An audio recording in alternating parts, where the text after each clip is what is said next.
작년에 저희 반에서 있었던 일입니다. 오전 내내 체험학습을 다녀와서 그런지 오후에 많은 학생들이 지쳐 있더라고요. 몇몇 학생들이 점심시간에 저에게 와서는 선생님, 저희 오늘만 오후에 놀면 안 돼요?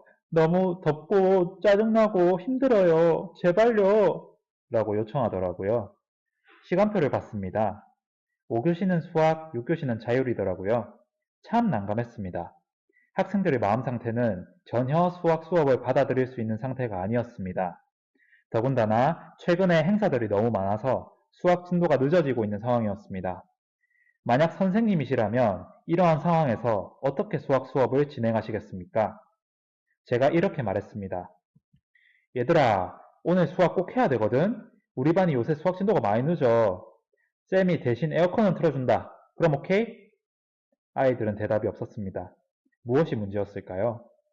오늘 이 영상을 통해서 여러분은 아이들의 마음을 좌지우지할 수 있는 심리 트릭 3가지를 구체적으로 아시게 될 겁니다. 사실 실제로는 이렇게 이야기했습니다. 얘들아, 선생님이 너희들을 배려해서 2가지 방안을 준비했거든? 한번 잘 들어보고 선택해봐라. 일단 선택 1은 5교시에 수학을 하긴 할 건데 조금 일찍 끝내줄 거야. 수학 수업이 끝나자마자 바로 가방 싸가지고 강당 가서 에어컨 틀고 신나게 체육하고 집에 가면 되는 거고. 자, 선택 2는 지금 너희들이 많이 피곤하니까 5교시에 교실에서 좀 쉬다가 6교시에 수학을 하고 집에 가는 거다. 자, 선생님이 최대한 많이 배려해줬지? 이 2가지 중에 어떤 선택을 할지 자, 1분 동안 생각해 보세요. 아이들은 모두 기쁜 마음으로 선택 2를 택했습니다. 자, 처음에 제가 말했던 방식과 차이점이 느껴지시나요? 실제로 아이에게 선택권을 줄 때와 그렇지 않을 때의 반응은 몹시 다릅니다. 아무것도 하기 싫다던 아이가 선택권을 주었을 때 스스로 결정하게 됩니다. 한계 안에서 자유를 주는 거죠. 학생들이 배려받고 있음을 느끼도록 하는 멘트도 넣으시면 더 잘 수긍한다는 점 참고하시기 바랍니다. 다음입니다. 저희 반 대영이는 편식쟁이입니다. 그래서 제가 이렇게 말했습니다. 대영아, 너 항상 고기만 먹으면 안 되지. 골고루 먹어야 몸이 건강해진단다. 너 그렇게 계속 편식하면 부모님께 말씀드린다. 제가 저지른 실수가 무엇이었을까요? 선생님께서는 편식하는 학생을 어떻게 지도하시나요? 사실 저는 이렇게 말했습니다. 대영아, 너 이 반찬 먹어본 적 있니? 이게 그렇게 키 크는데 좋다고 하던데. 이거 비밀인데 선생님 어릴 때 이거 되게 많이 먹었었다? 이거 너한테만 알려주는 비밀이야. 쌤, 진짜요? 라고 말하면서 먹기 시작하더라고요. 사실 대영이는 키에 관심이 많은 학생입니다. 선생님들께서도 아시다시피 고학년일수록 남학생들은 키에 관심을 많이 가지는데요. 방금 제가 어떤 방식으로 말을 했나요? 의무와 강요로 하는 게 아니라 학생의 욕구를 자극하는 방식으로 말을 했습니다. 그렇기 때문에 중요한 것은 학생의 진짜 마음을 움직일 수 있는 방아쇠가 무엇인지 교사는 세심하게 관찰해야 합니다. 마지막입니다. 학기 초에 있었던 일인데요. 예린이는 항상 저희 수업 시간에 제 말에 집중하지 않고 딴짓을 하더라고요. 그림도 그리고 낙서도 하고요. 저는 정말 속상했습니다. 제가 열심히 수업을 준비했는데 학생은 그것을 몰라주니까요. 만약 선생님께서 반의 학생이 이렇게 행동한다면 어떻게 지도하시겠습니까? 감사하게도 우연한 계기가 주어졌습니다. 예린이는 아이돌과 춤에 특히 관심이 많은데 어느 날 쉬는 시간에 이것들에 관해 예린이와 제가 이야기를 주고받은 적이 있습니다. 한 10분 내도록 이야기를 했는데 놀라운 변화가 일어났습니다. 그 다음 수업 시간부터는 완전히 제 눈을 똑바로 쳐다보면서 수업을 열심히 듣더라고요. 잠깐의 순간이었지만 예린이에게 있어서 제가 좋은 대화 상대, 공감의 상대가 되어주니 학생의 태도가 바뀌더라고요. 결국 학생이 수업 중 교사의 말에 집중하느냐 안 하느냐는 그 학생과 교사의 관계 문제더라고요. 되게 놀랐습니다.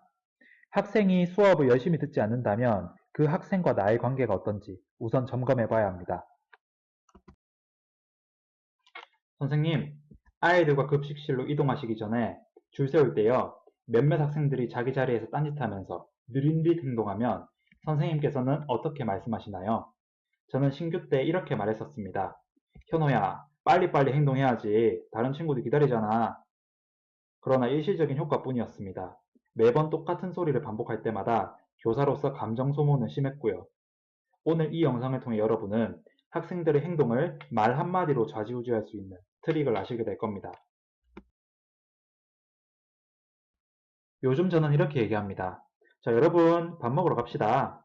제일 늦게 줄 서는 사람, 시쓰기 3장입니다. 준비, 시작! 5, 4, 3, 2, 1. 이렇게 말하면 아이들이 매우 빠르게 줄을 섭니다.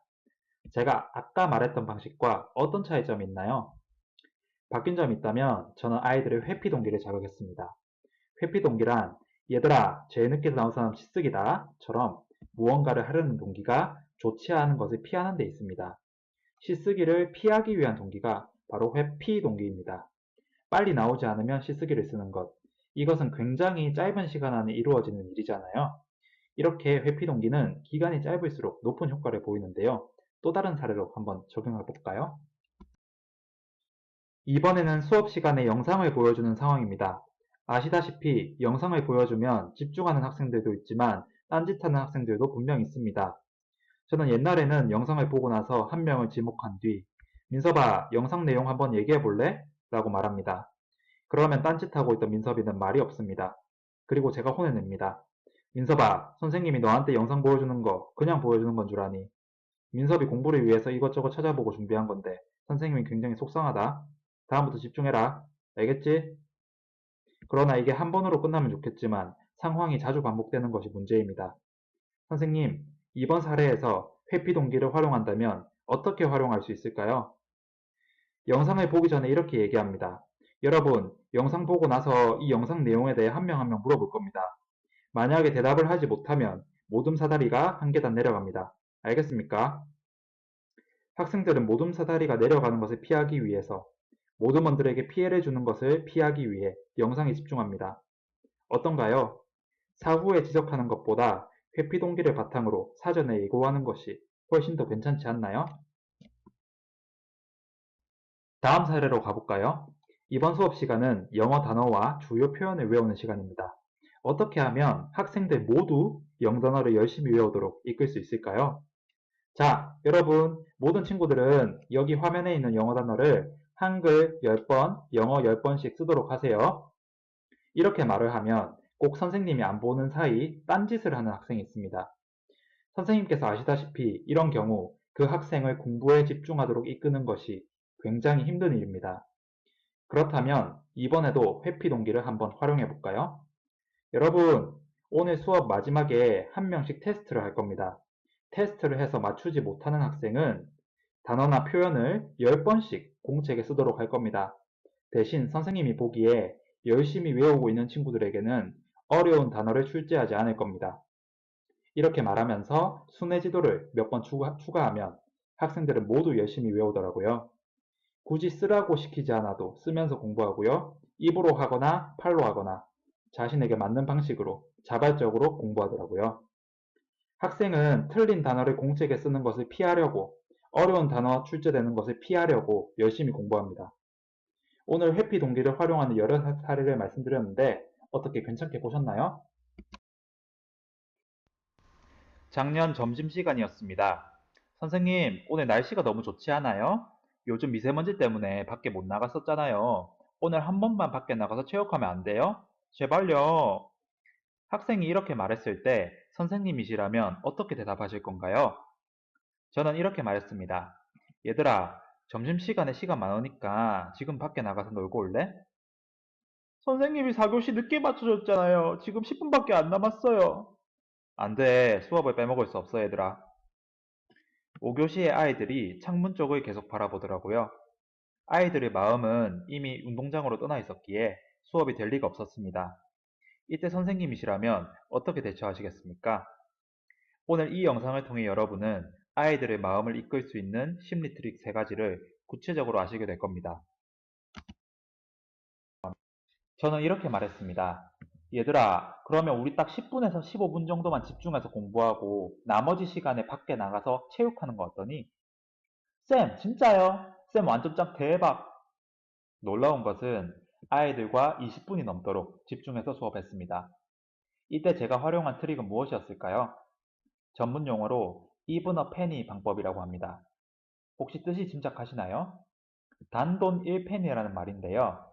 자선단체가 기부를 요구할 때 그냥 기부를 요청하는 것보다 단돈 1페니라도 괜찮으니 기부해주세요 라고 말을 했을 때 훨씬 더 많은 금액이 기부된 데서 유래했다고 합니다. 즉, 사소한 부탁을 했는데 그 이상의 반응을 이끌어내는 겁니다. 저는 10분에서 15분만이라고 부탁을 했지만 실제적으로 20분 이상 열심히 공부하게 되더라고요. 집중한 상태로 말이죠. 선생님께서 각 상황에 맞게 응용하실 수 있지 않을까 생각합니다. 같은 상황에서 이렇게 질문할 수도 있습니다. 얘들아, 밖에 지금 날씨가 너무 좋지? 선생님도 그렇게 생각하거든.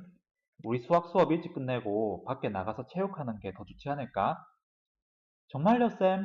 그럼 언제 나갈 거예요? 너희들이 하는 거에 달렸지. 열심히 집중하면 그만큼 더 빨리 나갈 수 있겠지? 이번에 활용한 방법은 레토릭법입니다.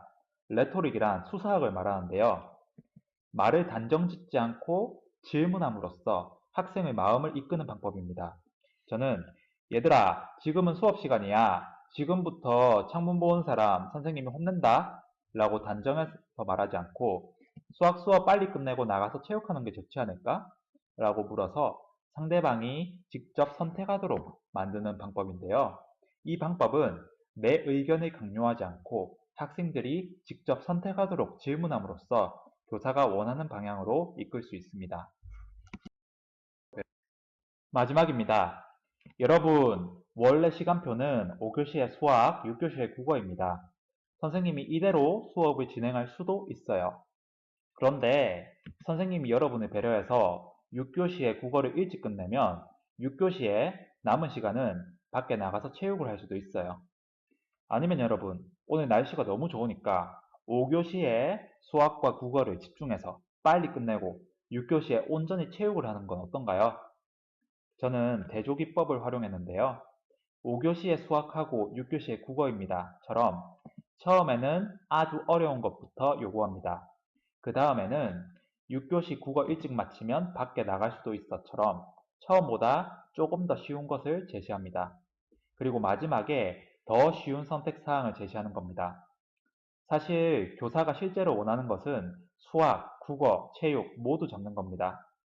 이렇게 처음에 어려운 것을 제시했다가 나중에 교사가 실제로 원하는 것만큼 난이도를 낮추면 학생들은 앞의 선택 사항들과 비교했을 때 마지막 선택 사항이 굉장히 쉬운 일처럼 생각이 되는데요. 어떠신가요? 한 번쯤은 활용해 보실 만한 스킬이 아닐까요? 오랜만에 좋은 날씨가 찾아와서 아이들이 5교시 수학 시간에 집중하지 못하고 창문 밖으로 마음이 떠나 있는 상황입니다. 선생님이시라면 어떻게 아이들의 수업에 집중하도록 이끄실 건가요? 오늘도 세 가지 트릭을 소개합니다. 얘들아, 사실 선생님이 오늘 6교시에 음악 수업 안 하고 체육을 하려고 했거든? 그런데 이렇게 창문 밖만 쳐다보고 있으면 6교시에 체육을 하기가 힘듭니다.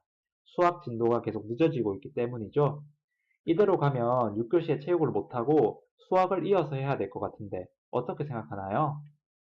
수학을 얼른 끝내면 가방 들고 나가서 운동장에서 재밌게 체육하고 집에 갈 수 있는데 말이죠. 또 오늘은 오랜만에 초능력 피구를 하려고 했는데 많이 아쉽네요. 경기 결과에 따라 이긴 팀은 선생님이 과자도 주려고 하는데 어떻게 하면 좋을까요?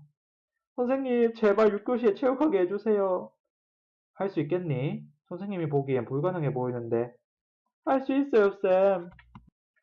제가 어떤 방식으로 말을 했나요? 이해를 돕기 위해서 선생님께 내기를 하나 제안할게요. 선생님, 동전을 던져서 앞면이 나오면 10만 원을 얻을 수 있고요. 뒷면이 나오면 5만 원을 잃게 됩니다. 선생님께서는 이 내기를 하시겠습니까? 안 하시겠습니까? 잠깐 생각해 보세요. 하나, 둘. 대부분의 사람의 경우 내기를 하지 않는다고 합니다. 확률로 따지고 보면 두 번 시도했을 때 본전 이상 챙길 확률이 75%인데 왜 그런 마음이 들까요? 사람들은 이익에 대한 기대감보다는 손실에 대한 두려움을 더 크게 느끼기 때문입니다. 이것을 손실 회피 심리라고 하는데요. 교사는 6교시 체육이 없어지는 것의 심각성을 학생들에게 구체적으로 부각시켜야 합니다. 교사는 잠시 달변가가 되어야겠죠? 다음입니다. 얘들아, 우리 반이 요즘 매일 짬내서 교실놀이를 하고 있죠. 그런데 최근에 선생님이 교장실에서 크게 꾸지람을 들었어요. 선생님이 놀이를 자주 해준 것 때문에 다른 과목 공부가 소홀해질 수 있다는 말 들었거든. 그래서 선생님이 되게 속상했어요. 그런데 여러분, 우리가 평소에 공부를 제대로 안 하나요? 아니요, 선생님. 우리 열심히 공부하고 있는데 교장 선생님이 왜 그래요? 그렇죠. 우리 반은 놀 때는 놀고 공부할 때는 공부하는 멋진 반이잖아요. 그리고 선생님은 항상 너희들이 놀이를 하며 행복해하는 모습을 볼 때가 가장 행복하거든. 그래서 선생님은 앞으로도 자주 교실 놀이를 해줄 거야. 와, 선생님 짱! 완전 감동이에요, 대박. 그래서 말인데, 혹시 선생님이 부탁 하나 해도 될까? 오늘 날씨가 좋으니까 5교시에 수학 공부 집중하고 시간 되면 나가서 체육하는 거 어떠니? 이번에는 저희 말에 두 가지를 포함시켰습니다. 첫째는 교장 선생님으로부터의 꾸지람 같은 구체적인 이야기입니다. 누군가에게 부탁을 할 때 구체적인 이야기를 곁들이는 방법을 에피소드 설득이라고 하는데요. 구체적이고 선명한 에피소드는 아이들의 마음을 움직이게 하는 효과가 있습니다. 또한 선생님은 교장 선생님 편이 아닌 학생 편이라는 동질감이 아이들의 마음을 움직이게 하는 거죠. 마지막입니다. 얘들아, 오늘은 날씨가 좋아서 6교시에 체육을 하려고 하거든. 근데 그러려면 우리가 수학 수업을 5교시 안에 끝내야 돼. 그러나 현재 너희들의 모습을 보아하니 절대 5교시 안에 끝내지 못할 것 같은데. 너희들은 어떻게 생각하니? 아니에요, 쌤. 저희들 할 수 있어요. 성공할 수 있겠어? 평범하지만 이렇게 아이들의 욕구인 도전의식을 자극할 수도 있습니다. 자, 여러분, 오늘 갑자기 3교시에 예정되어 있던 외부 특강이 취소가 되었어요. 그래서 말인데요. 3교시에 수학을 하고 4교시에 체육을 할까요? 아니면 3교시에 체육을 하고 4교시에 수학을 할까요? 선생님, 이렇게 질문한다면 학생들은 어떤 선택을 할까요? 기다릴 줄 아는 학생은 A를 선택할 거고, 즉시 놀고 싶은 학생은 B를 선택하겠죠? 하지만 교사는 내심 학생들이 A를 선택하길 바랄 겁니다. 왜냐하면 B를 선택하게 되면 체육 시간에 땀을 많이 흘리게 되어 4교시 수학 시간에 집중을 못할 것이 뻔하기 때문입니다. 선생님이시라면 어떻게 A로 학생들을 이끄시겠습니까? 오늘 이 영상을 통해 선생님께서는 아이들의 마음을 설득할 수 있는 심리 트릭 3가지를 구체적으로 아시게 될 겁니다. 첫 번째 트릭입니다. 얘들아, 잘 들어봐.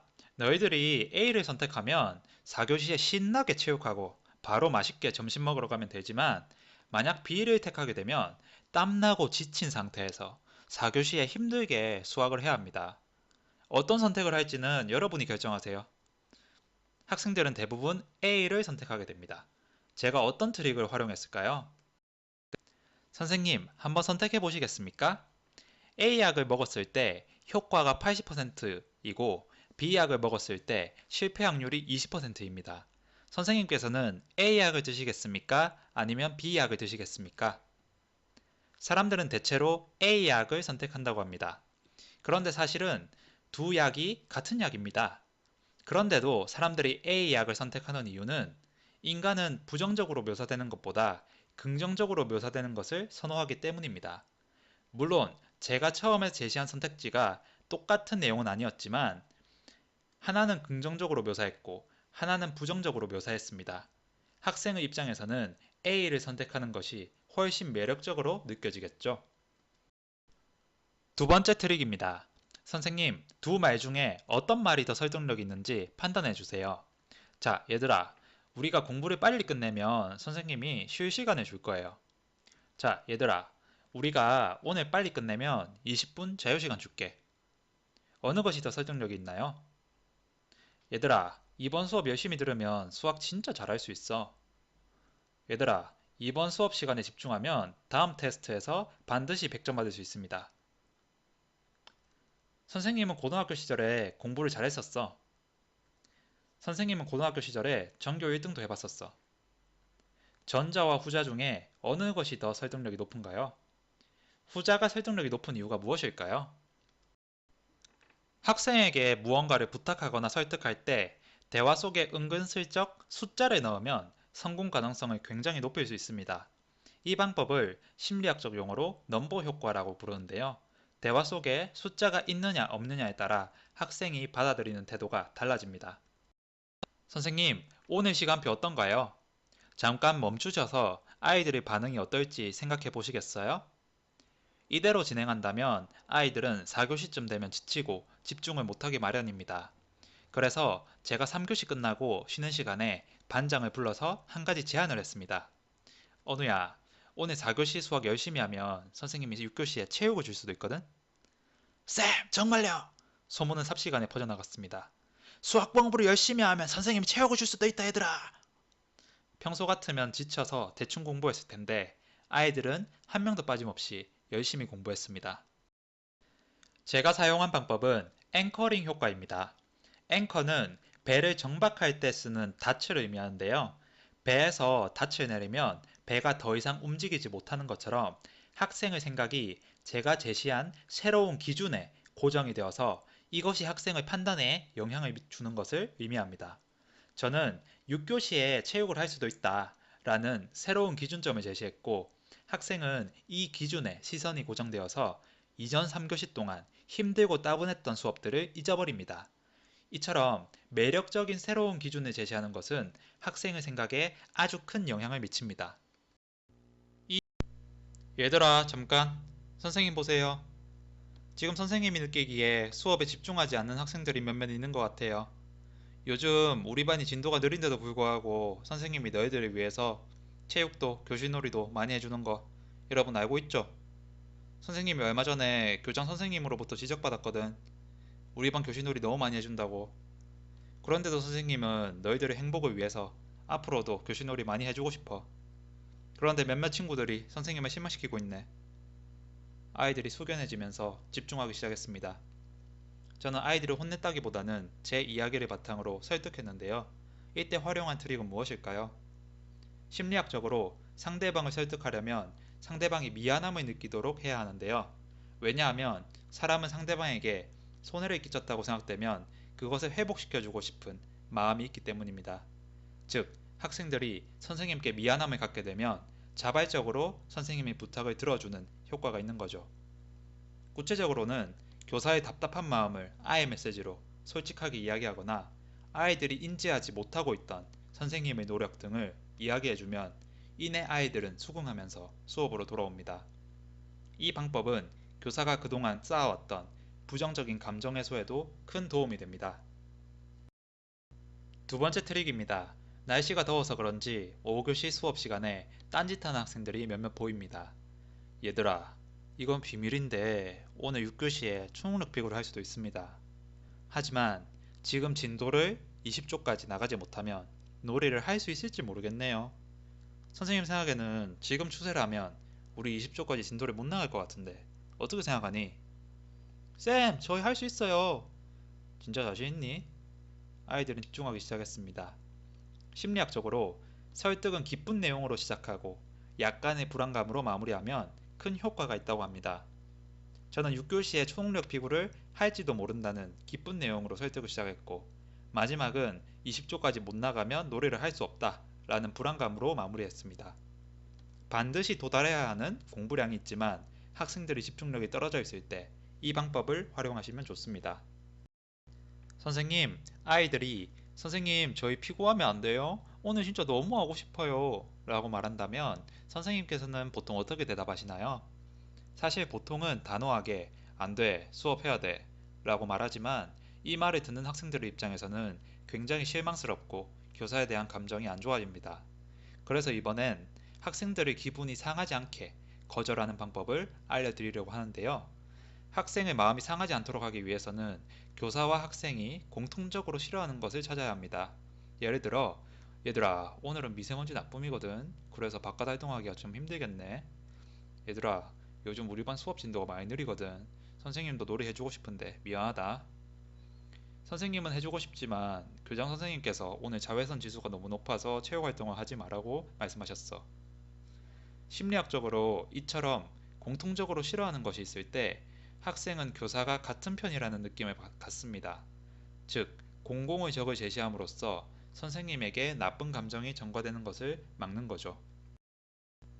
오늘 내용을 요약하자면 첫째, 아이들을 혼내기보다는 아이들에게 미안함을 느끼도록 하자. 둘째, 설득의 시작은 기쁜 내용으로, 설득의 마지막은 약간의 불안감으로 마무리하자. 셋째, 공공의 적을 제시해서 나쁜 감정이 교사에게 전가되는 것을 막자입니다. 안녕하십니까 선생님. 오늘도 재미있는 심리 트릭 3가지를 준비했습니다. 바로 시작하겠습니다. 이전 시간은 토론 시간이었는데요. 쉬는 시간에 두 학생이 계속 자신이 옳다고 주장하고 있었습니다. 제가 보기에 말다툼으로 번지기 일보 직전이었습니다. 얘들아, 이제 토론 그만해. 토론 시간은 아까 끝났어.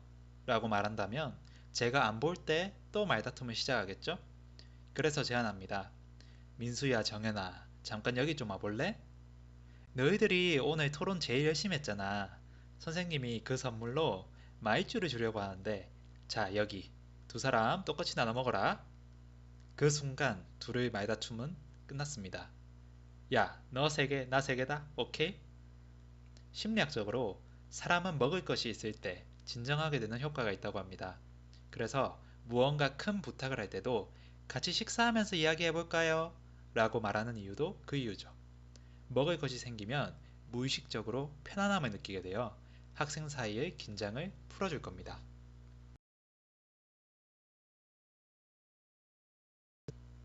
얘들아, 너희들 왜 이렇게 오늘따라 말을 안 듣니? 수업이 장난이야? 저는 5교시의 수업 태도와 관련해서 정말 크게 혼냈습니다. 그러다 보니 아이들이 풀이 죽어서 잠잠히 있더라고요. 그날 저녁 학부모님으로부터 문자가 왔습니다. 크게 혼낸 것 때문에 아이가 힘들어한다고, 조금 부드럽게 혼내시라고 쓰여져 있더라고요. 제가 저지른 실수가 무엇이었을까요? 크게 혼낸 거요? 아닙니다. 대신 학생이 기분이 안 좋아진 상태로 집으로 보낸 겁니다. 그렇다면 시간을 되돌릴 수 있다면 언제로 돌아가면 좋을까요? 6교시가 끝난 종례 시간으로 돌아가 봅시다. 얘들아, 오늘 선생님이 너희들에게 크게 화내서 정말 미안하다. 선생님이 늘 너희들 사랑하기 때문에 좋은 말만 해주려고 하는데 오늘은 잠깐 감정이 격해져서 화를 낸 것 같구나. 이런 선생님의 실수를 용서해 주렴. 선생님이 미안해. 심리학적으로 인간은 하루의 시작과 끝에 일어난 일을 가장 잘 기억합니다. 그 사이에 있었던 일은 가물가물해지죠. 그렇기 때문에 어느 날 크게 혼을 냈다 하더라도 하루의 마지막인 종례 시간에 선생님의 미안한 마음을 솔직하게 이야기해주면 아이들은 더 이상 선생님이 혼냈다는 사실을 기억하지 못합니다. 방과 후에 수학 부진화 지도 시간이었습니다. 민서봐, 오늘은 익힘책 18쪽에서 19쪽까지 할 겁니다.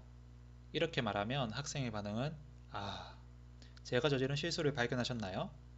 저는 학생에게 일방적으로 통보했는데요.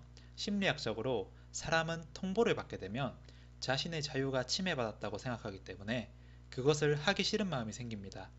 그렇다면 이렇게 말해보는 건 어떨까요?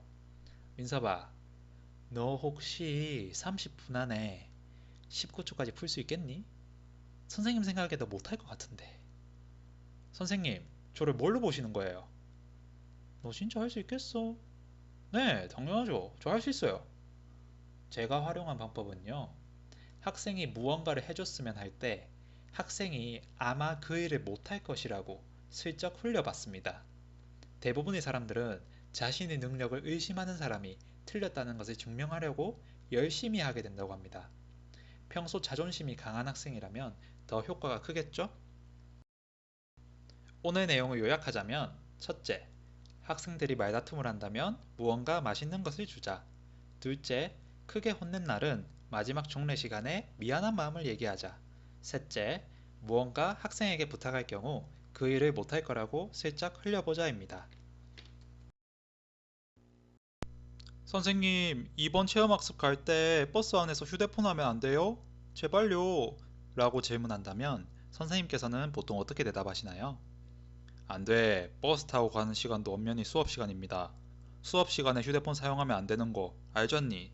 라고 논리를 활용해 대답할 수도 있겠지만 오늘은 또 다른 방법을 소개하려고 합니다. 텍사스 대학의 세나 가벤 씨의 연구 결과 어떤 주제에 대해서 당신은 어떻게 생각하나요? 라고 질문하면 고작 10%의 사람만 동의하지만 모두가 그렇다고 하는데 당신은 어떻게 생각하나요? 라고 질문하면 동의하는 사람의 비율이 50%까지 뛰어오르는 것을 확인했습니다. 그래서 이렇게 말해보기를 제안합니다.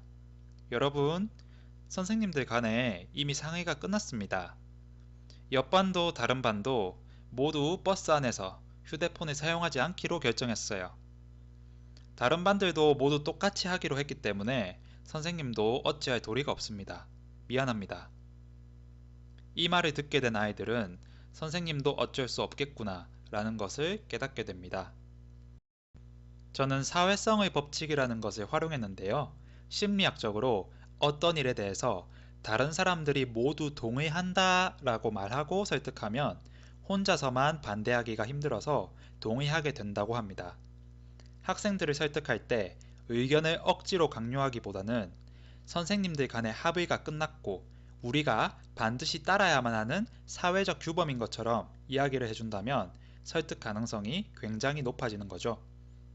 오늘 내용을 요약하자면 첫째, 학교 차원에서 결정한 것이다. 둘째, 다른 선생님들과 상의해서 결정한 것이다.